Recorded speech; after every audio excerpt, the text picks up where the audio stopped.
Coming into your comfortable seated position, and we're going to do some simple pelvic floor moves. So you might want to sit on a block or on a cushion. You might want to have the legs extended. And we're going to do the first of a few sets of Kegels or pelvic floor exercises. So we're going to do that really simple squeeze and relax.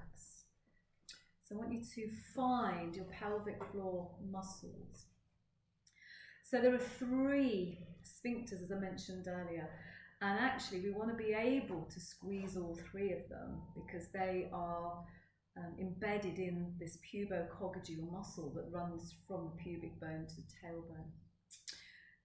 So the first one to try and find is the one around the bladder. So just imagine that you really need a wee now and there isn't a toilet. So just visualize that, sense it, and then just find your bladder sphincter. So most of us can actually access that. It's quite easy. And you might feel it's quite forwards, isn't it? It's quite towards the front of your pelvis when you find that sphincter muscle. You might not realise it's to the front of the pelvis until we do the back end.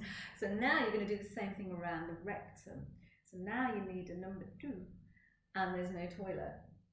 So when you squeeze that sphincter muscle, you can see the distance now between the 2. So those 2 sphincters are at the front and the back of the whole of the pelvic floor. So if we want to work the pelvic floor, we need to squeeze both of those. And then in the middle, we've got the vagina. So a bit of a squeeze and lift in the middle of those 2. So finding the 2, finding the bladder, the rectum, squeezing them both, and then also squeezing in the middle. Can you kind of feel a sort of an uplift? So you've got all 3 there now. And these are all 3 muscles that you need to engage with for your pelvic floor. I'm deeply concentrating on these muscles. You can always tell when women are doing that because I used to remember one time I used to teach it like clench, release, and I'd do this with my hands just as a kind of a reaction to clenching and releasing, and people would do this with their hands. I don't do that anymore. Yeah, it does take a bit of concentration. Okay, so you're just going to do 10 of these. You're going to squeeze and relax. 10 of these, squeezing and relaxing.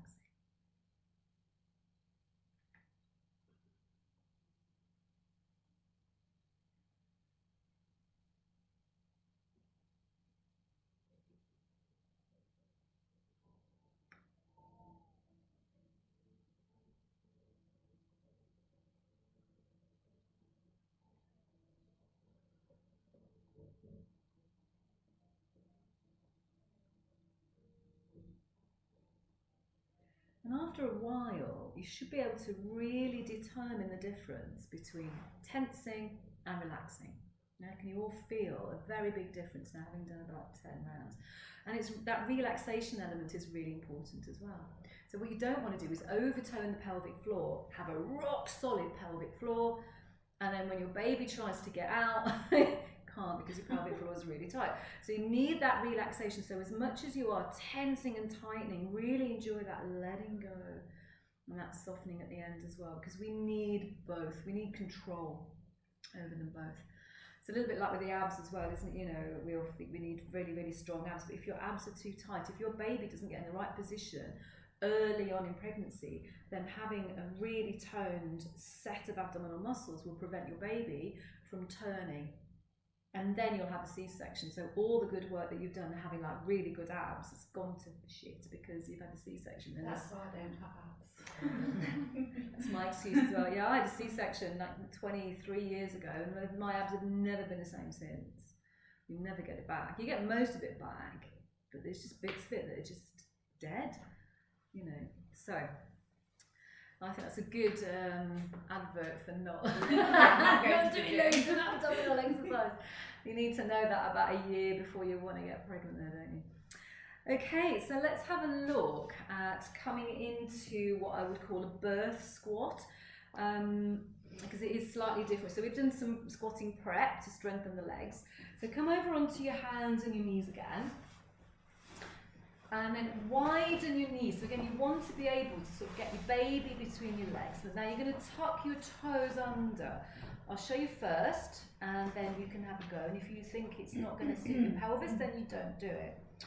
You're going to walk your hands back, let the knees lift off the ground, and I'll come that way so that you can see what's happened. So you end up in a squatting position, and then you just walk your hands back. So we're just going to come in and out. You're not going to spend any length of time there. So you're going to walk your hands all the way back, lift the knees up off the floor, and then walk the hands forward. So just going to come in and out of this squatting position. Now, one of the things that tends to go wrong here, and this happens in all my classes, not just my pregnancy classes, is that people have their feet too close together. If your feet are really close together, you're never going to get your heels on the floor. But if you have your feet wide, so I can get my heels on the floor really easily there because I've taken my feet wider. And walk the hands forwards again. So just come in and out of this.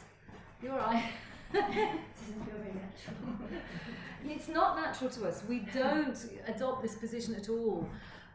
You're absolutely right. Yeah, it's not natural, but it is the most natural position for delivering babies out of wombs.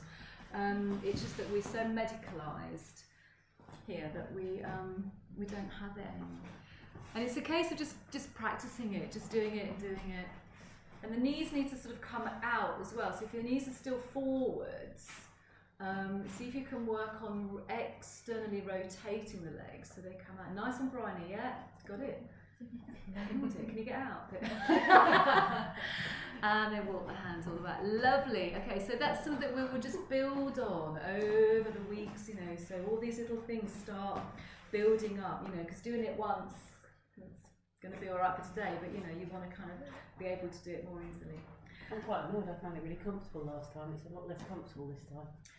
You've got your feet maybe too splayed there, Okay. Claire. Yes. Oh, that's better. Yeah. The feet and the knees have to go the same way.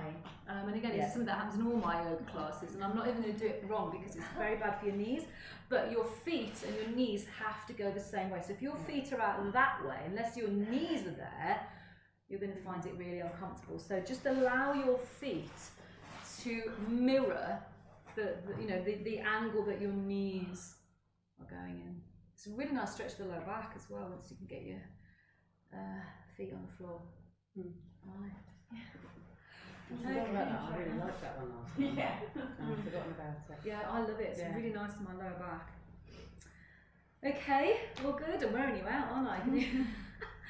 So let's have another pelvic floor exercise. So coming back into your comfortable position, and this time we're going to do we're going to increase the amount of time that we are going to hold the squeeze. So what we did first time was to just squeeze, release, squeeze, release. We just did a number of 10. What we're going to do now is we're going to hold it, let it go. Hold it, hold it, let it go. Hold it, hold it, hold it. And we're just going to build up incrementally and see how long we can actually hold it in place. We're not going to hold the breath, so bear that in mind. The breath will be normal, but we're just going to see if we can hold it. I'll put my little timer on.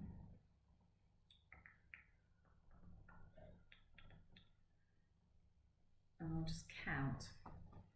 Okay. So we're going to start just by squeezing through the pelvis and then releasing. That was 5 seconds, so we'll do that one again. So when you're ready, drawing up and then releasing. Same again.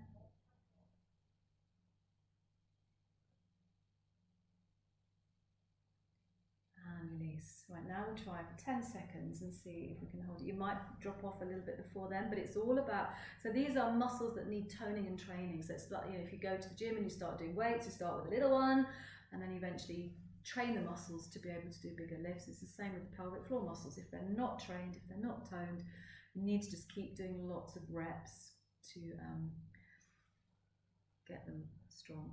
Okay, so same thing again.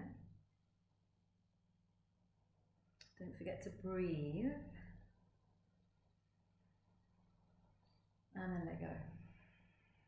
Okay, that was 10 seconds. So we'll do the same thing again. When you are ready, I'll count you in.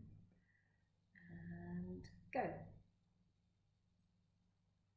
So again, don't forget to breathe.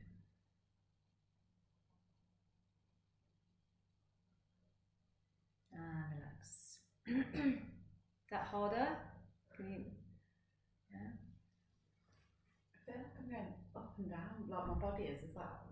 Yeah, because actually what you're doing is there's a sense of elongation that rises from the ground. We use this in yoga quite a lot. So we use the ground, we push into the ground, everything lengthens up. So we use it in a lot of standing poses to actually kind of gain that elongation. I think dancers probably do this. I'm not a dancer, but I imagine they do this. Anyone a dancer? No. I imagine they do the same thing. You use the floor, push in, lengthen, and you kind of grow from it.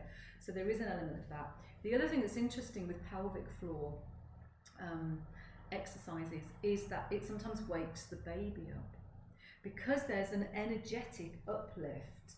So it's not just a physical one, there's kind of an uplifting whoosh of energy. And we use this pelvic floor tightening in yoga for energy seals. So when we hold the breath for a really long time in yoga, which is one of the practices that we do, like to build energy in the body, we pull up the pelvic floor, we drop the chin down, and we hold the energy here. And this pelvic floor lift sends the energy upwards. And what's interesting is that quite often people go, oh, my baby's really kicking now, because of that action, that kind of upward action. So it's quite a good one if you're later on in your pregnancy and you're doing the sort of counting the kicks, you know, when you're looking for fetal heart, sort of for fetal movements, because babies do slow down in the last few weeks of pregnancy, and sometimes you notice they're not moving as much as normal. So there's a couple of things you can do to sort of wake your baby up so that you can feel them. One is the bee breath, the humming breath, which we'll do, but we have done a few weeks ago, just the humming. And the other one is this pelvic floor lift, and the baby kind of has a bit of a wake up. So they're quite good practices. Okay, can you do another 10 seconds? All right, go.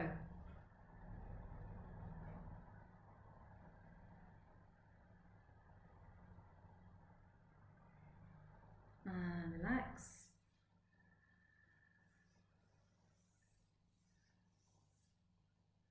And then last one, go.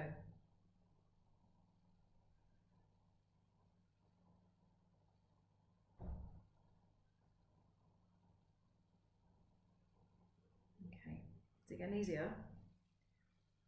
Yeah, maybe not.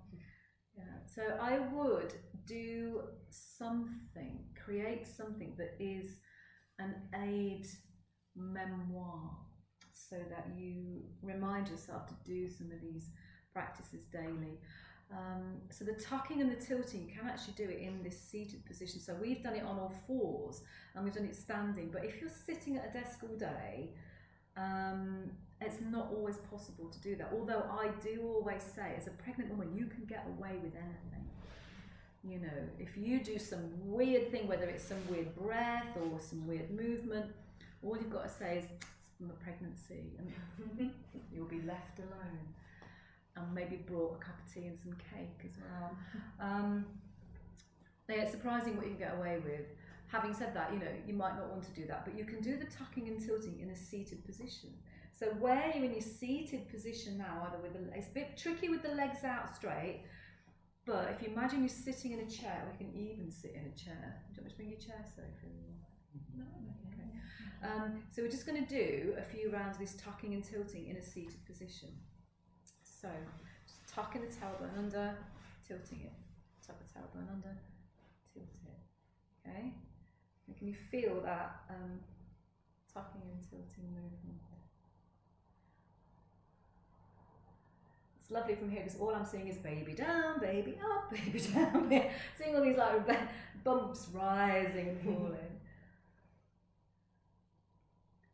It can take a while to sort of find this tucking and tilting movement, but it is really, useful, really important. Okay, all good? So the last thing I want to do before lying down is some more strengthening work, as well as some stretching. So if you want to take the legs out in front, and again you might feel comfortable, more comfortable if you place a block or a cushion, if you've got a cushion underneath your pelvis. So your pelvis slightly rotates forwards. You might need a little bit of space for your baby because we're going to come forwards. This is going to stretch the hamstrings and the back of the body, and then we're going to do a front of the body stretch. So you're going to interlace your fingers, and then you're going to lean forwards through the legs as far as you can, and then you're going to reach up. Now as you reach up, lift the rib cage up rather than just the shoulders, and then bring the hands back down the body, and then reach them forwards, and then up. So you've got this little stretch in the backs of the legs.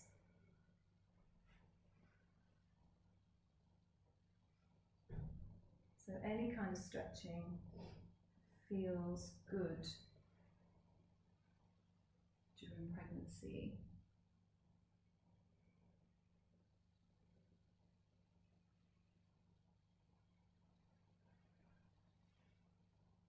And you might find that the hamstrings maybe are starting to loosen as you go forwards, or maybe not. So do 2 more.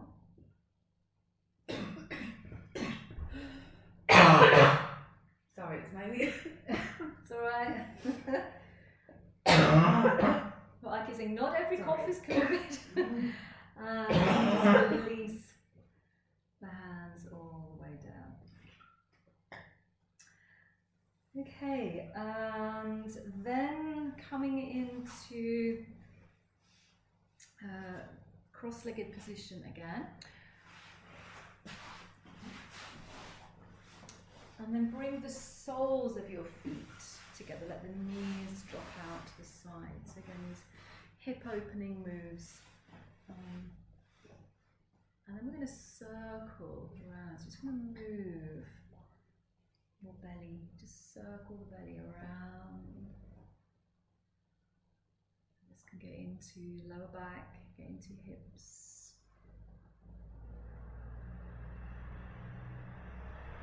And just working with that ocean breath again, so you've got this slow, steady breath.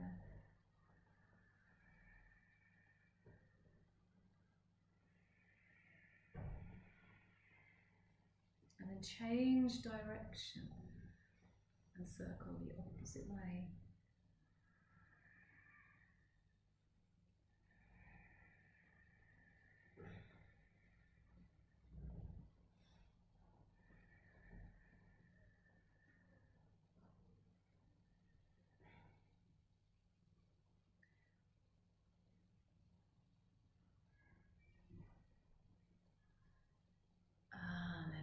Just coming back to stillness, and very gently bring the knees up, and then lean back into your hands, take the feet wide and just drop the knees over to one side, and then just drop the knees over to the other side. So this is another nice stretch for the hips, as well as a bit of a stretch for the front of the body.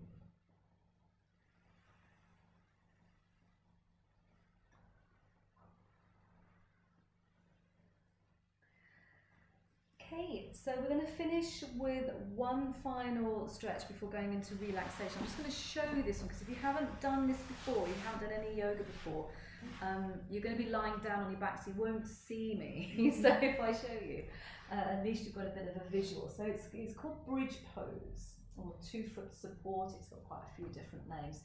We have the feet hip width apart, turn the palms up so the shoulder blades lie flat against the body. And the first move we're going to do is to actually let the knees move away from the pelvis. So it's kind of like a mini lift. That first move, rather than just lifting straight up like this, we're going to create space in the lower back by moving the knees away. So you can see there is this slight extension. So that's the first move on the inhale. Then on the exhale, we push the feet into the ground and we rise up. Then on the inhale, you might want to lift a little bit more. And then on the exhale, we slowly come all the way back down. Okay, so we're going to do that a few times, up to 6 rounds. Then you're going to roll onto your side and come into whatever position you're comfortable with for relaxation. So if you want to put anything warm on, it's quite warm tonight, it might be okay. Or have your cushion ready for lying down, anything that you might want, so that we can kind of, well, say you can go effortlessly, seamlessly into your relaxation. If you're less than 20 weeks, actually I didn't,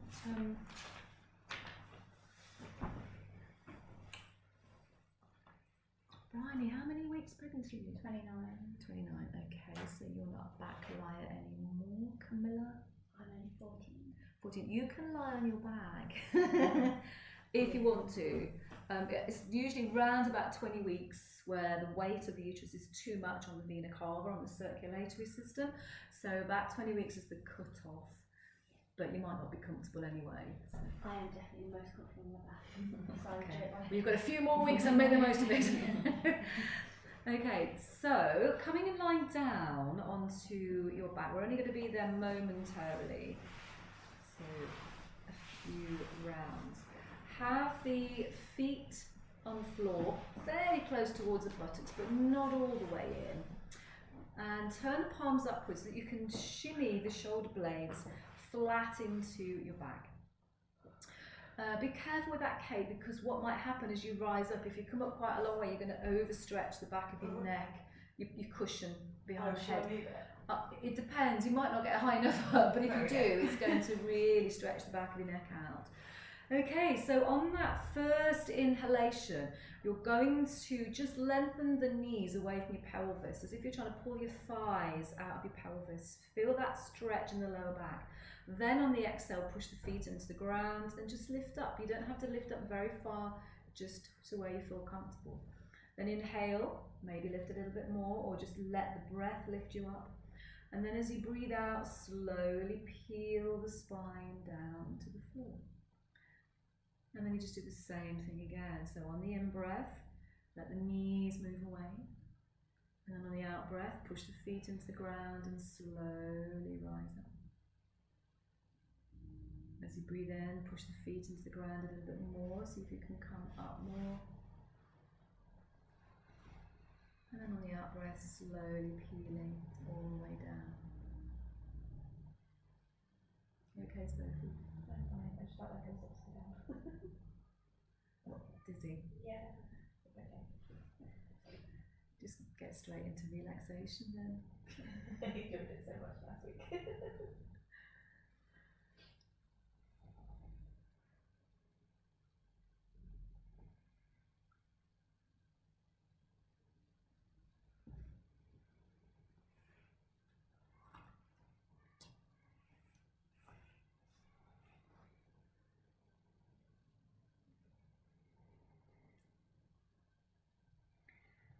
So when you have finished,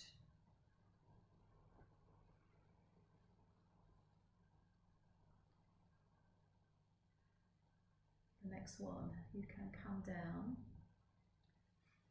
and then take your time and slowly come into your relaxation position.